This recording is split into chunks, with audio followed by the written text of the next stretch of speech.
Welcome back, JDC family. My name is Jay. This is my Diecast Creations channel, and today we're gonna do a little bit of a special video. Two things really. The first thing is I gotta send my best regards to the Diecast clown. Hewitt's Hot Wheels put out a video the other day, and I've been super busy all weekend. I didn't get a chance to make this video. But for those that don't know, Diecast Clown is a great guy. He's a family man. He's in the hospital, and we don't know why. We don't know the specifics as to why. But if you're in the hospital, it's got to be something pretty serious, right? So I just want to send my best regards to him and his family, that he gets better and recovers from whatever he's dealing with right now.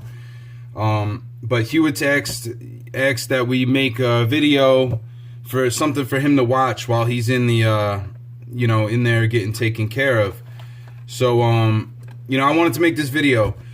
So I just went to a car show yesterday.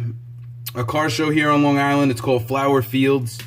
And they have a car show and they have a swap meet, and there was probably like 300 cars there. I'm just spitballing here. I'm thinking it was about 300 cars and probably like 50 to 60 vendors. So we took a nice walk and we found some stuff. Saw a bunch of nice cars. I didn't take any pictures, guys. I was gonna record, and I just started like thinking about it. I was like, you know what? I just want to enjoy the day with my girl, and not think about the channel for a day, But I'm always thinking about the channel, and I'm always looking at cars to pick up and stuff like that. So I did pick up some cool stuff. Before we get into any of that, I need to share something super special with you guys. Anybody that's following me knows that I grew up at the racetrack. I'm a racing person at heart. My whole family is into the racing scene. We grew up at a quarter-mile oval called Riverhead Raceway, and it's basically, they consider it a bull ring here in the Northeast. Down south, Bowman Gray is the bull ring, right? If you come up north and really want to go to a madhouse, it's Riverhead Raceway. And there's guys up here in the Northeast that won't even come down here because, I don't want to say it, but they're scared. They're scared. They don't want to bang their car up. You got to cut your teeth at this track and really dig in and get busy. My nephew has been racing since he was 4 years old. He's 16 now. He's been racing champ karts since he was a little kid. And I've been there since the start, since the first go-kart, and we took him out in the parking lot, and, he started doing some circles and he crashed into a snowbank. And we still laugh about that to this day. But he's came a long way since then. He won 4 championships in the go-karts, moving up. And about 4 years ago, I believe, 4 or 5 years ago, my older brother bought him an INEX Legend car, and basically went out on a limb, bought this car, and decided to go racing. And from the start, it was a struggle. I'm not gonna lie to you guys. They didn't cater to newcomers at all, really. As a kid, he didn't get any special treatment. They threw him out there to the wolves, and he had to run laps and learn with some of the fastest guys in the country. When I say that, I mean there's guys that go and travel track to track, winning races, right? The one guy, Kevin Nowak, he just won the road course championship at Charlotte Motor Speedway. Charlotte Motor Speedway road course championship over the summer. Now, it doesn't get any better than that, guys. You have to be the best of the best to do that, right? That's just one dude. The top 12 cars in his division are all about that fast. Like, You can take any one of these guys and throw them out on a different track with the right setup. They're going to dominate, you know? Long story short, my nephew blew a motor in the first race of the year. Didn't even make the race. Blew it in practice. Next week, blew the rear in the car. Had no practice at all. Went out there, started at the rear, ended up... No, I apologize. He didn't make the race. He went out in the consolation event and he finished third. He needed to finish second to make the race. Bounced back from all of that. Got the car dialed in. He's learned every single thing that he needs to learn about this car. The ins and outs of it. What it does on the track and how the adjustments are made to make it better. How to take it apart. How to set it back up. How to clean everything on the car. He does this every single week. And I'm taking 6 minutes to say all of this because I love my nephew and he's put his heart and soul into this thing. Guys, he went out there Saturday night and won his first INEX Legend race car race against the strongest field in the country. I got chills right now even saying it because it's surreal. It really is. I had tears in my eyes. My whole family was emotional. I don't get into my family. I don't get into my family history on this channel, guys. My mother passed away in 2016, and she's the one that sparked the racing fever into us. I've been at the racetrack since I was 2 years old. You know, and that all passed down to me and my brother, and it passed down to now my nephew. And my younger brother has won in the Legend class, and he did it back in 2012 with a blown motor. You know, one of the best drivers I know. For my nephew to go out there and lead the race flag to flag with 4 restarts and he nailed every single one of them, I will take 7-8 minutes to talk about this on my channel, because you know what? It doesn't get any better than that, guys. It doesn't get any better than that. And I love him. I love him. And he dedicated the race to my mom, and it's something that nobody can ever take away from him. So, congratulations, Jeffrey. I love you, man. Keep up the good work. Keep pushing forward, and never let anybody try to tell you that you're not the best, because you proved it Saturday night, you know. I know that you still have a lot to grow, you know, and this is just the start. This is my wristband from the pit area Saturday night. And this will go in a frame with a picture that I had him sign as his first win, with the date on it and everything. I'm sorry to get a little choked up about that, guys, but I had to mention it on the channel, and give my nephew the proper shout out that he deserves. You know, Diecast Clown. I hope you enjoy that story, brother. Moving on. I went to the swap meet yesterday, the car show, right? And there was actually a dude there, and he was selling Hot Wheels for $1 a piece, guys, on the card. They were fresh J-case, so I had to pick up some, you know? I had to pick up some, so I grabbed this 68 Mustang. It's very rare that you find somebody selling Hot Wheels at a show like that for $1, you know? So I had to pick him up, just because I hadn't found him in the store. I haven't seen him in the store, and I guess he might have been one of the people that, you know, got to the cases before I did, you know, because I don't go hunting like that. I just go when I'm in the area, right? I picked up this 67 Ford Mustang Coupe, which is pretty cool, because the only other one I have is the art car, and you know, this is a nice Tampo, nice paint job they put on there, so that's cool. 2 of these black Honda Civics. I don't know what I'm gonna do with these yet, but I know that I have the blue ones. I wanted to get the black variation just because, you know, they're cool. They're cool. And then I found the 89 Mazda Savannah RX-7 FC3S, which is a super clean car. I think I have this casting from last year in a red. So, you know, maybe we'll do something with that. Another one of these La Trocas. I have 2 or 3 of these now. And that means that, you know, I got no problem popping one open and starting to customize them, you know. So that's cool. 2 red editions. These J case? No, H case and D case. The 70 Power Wagon and the Toyota off-road truck. You know, for $1 a piece, I seen them. I was like, you know what? I don't have them.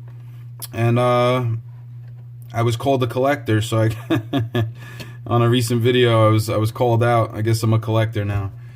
So I got those. I ended up picking up a couple treasure hunts. Now, I got to apologize to the guy because I didn't realize he was selling the treasure hunts for $5 each. And I didn't know this at the time. I just grabbed them because they look cool.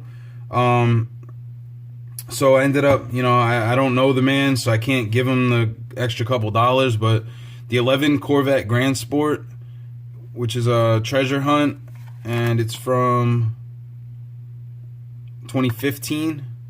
Treasure hunt from 2015. The Chicane, which I just didn't have this casting, and I thought it would look cool. It actually looked kind of fast. This is from 2013. It's a treasure hunt. The card's a little banged up on the corner there, but and they actually say $250 and $5 underneath. So I didn't see that at the time. I would have either not bought them or gave him a couple bucks extra. And he threw this in with the purchase, so that's cool. It's a fast feline treasure hunt from 2013. So that's cool. It's got the stars and stripes, football on there. So that's cool. And then he was selling these for $2 a piece.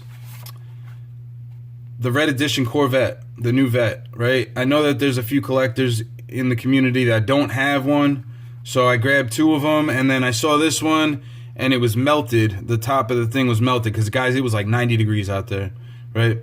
So, he ended up throwing this in with it, so that was cool. Got those. Then I came across another vendor that had what I've been looking for quite a while now. These are what you call NASCAR modifieds. Open wheel NASCAR modifieds. They're very rare to find now. And I've been wanting to customize one. So I had to grab these when I saw them. He was selling them for $3, which that's the cheapest I've seen them on eBay, like all banged up, right? So I don't know what I'm going to do with these. This is Mike Stefanik. And this is Mike. Is it Mike? No. Yeah, Mike McLaughlin. The Crazy 8. This one is Brian Ross. I'm not familiar with these two guys, but Mike Stefanik is a legend up here in the Northeast. And pardon me if I'm wrong, but I believe he just passed away recently. And I'm almost positive about that. And if I'm wrong, I apologize to him and his family. But I'm pretty sure that's who it was. I'm really bad with names, guys, so I could end up mixing that up. And then I got a bag full of loose cars. Some of these were $1, some of them were 50 cents. So you know, I had to pick up the 2 Ferraris that I came across. My girl basically laid claim to these the second I found them. But one is a 512M race car. It's got some corrosion going on, so that one might end up getting customized as much as she doesn't want me to. And this is a 308 GTS, which I'm not a Ferrari connoisseur. I thought this was a GTB, but I don't know what the difference is there. So those are that. That's that. I got a Matchbox Lamborghini, which is a little banged up. I think I might gasland this one. It's a little banged up. My battery's dying, so I gotta make this quick, guys. Chevy Camaro. Love this car. Had to get it. 50 cents. How can you pass it up? Pontiac Trans Am. Now, I don't know if this was customized, because after I got it home and I looked at it, It looks like this might have been cut into that. But, you know, we'll do something with that. This is the 1500 Chevy. Boom. It's as a race truck, which is awesome because I have a friend of mine that wants me to do a rendition of his race truck. So maybe I'll use that for that. We got a 70 Boss Mustang 302. That's cool. I'm just going to fly through these guys because my camera's dying. Color changer, I believe. This is a Porsche race car. There's nothing on the bottom of it. I think it's a Porsche. So that was awesome. 57 Chevy, missing the hood. So we'll do something with that as well. Hot Wheels Race Team. Hot Wheels Race Team. I had to pick it up. It's a race car. It's a Chevy. I believe it's a Malibu. It could be Monte Carlo maybe. I'm not sure. 67 Pontiac GTO. My favorite car. And actually there was a 66 at the car show, and I had a talk with the guy, and you know, I found out the difference between the 66 and the 67, the taillights and the trim on the doors, I believe he said. So the 66 was super clean, probably $100,000 car, but it was like a resto mod. I should have took a picture of it. Then we got this express truck. It's got the flip up hood, which is cool. If I can get it to go. It doesn't flip up very much, but maybe we do something with that. A couple more here. Toyota MR2. I believe that's an MR2 with the Getty Tampo on there. Tail dragger. I always pick up the tail draggers if I see them because they're very rare now. I only have a few. What is this? Racing Champions. 60 Chevy Impala. 60 Chevy Impala with the opening hood. Flame job on there. Drag slicks. Awesome. I don't know what we'll do with that, but it could become a wheel donor. Racing Champions. I don't know what this is. Rat Fink though. Old school. Old school. I like the look of it. Another tail dragger kind of thing. I don't know what these cars are, guys, if you want to let me know. This looks like a Chrysler maybe. Opening hood. We'll do something with these. I don't know. Or they'll sit for inspiration, right? Another So Fine, it's called. So Fine, old school car. And then to wrap it up, this Chevy Corvette, 1979 copyright on it. I don't know what year it's from, but it's a Matchbox, super fast. So that's cool. I seen it. I had to get it, you know. That's it, guys. Basically a wrap up. I just wanted to congratulate my nephew on the great run Saturday night. Something that nobody will ever be able to take away from him, and he should forever be proud of. And also send my best wishes to Diecast Clown. I hope everything is okay, man, and keep your head up. Keep pushing forward, and hopefully hear from you soon, brother. And then I just showed you guys what I picked up yesterday. So that's gonna be it for me, guys. I'll catch you on the next one. Thanks for watching. Peace.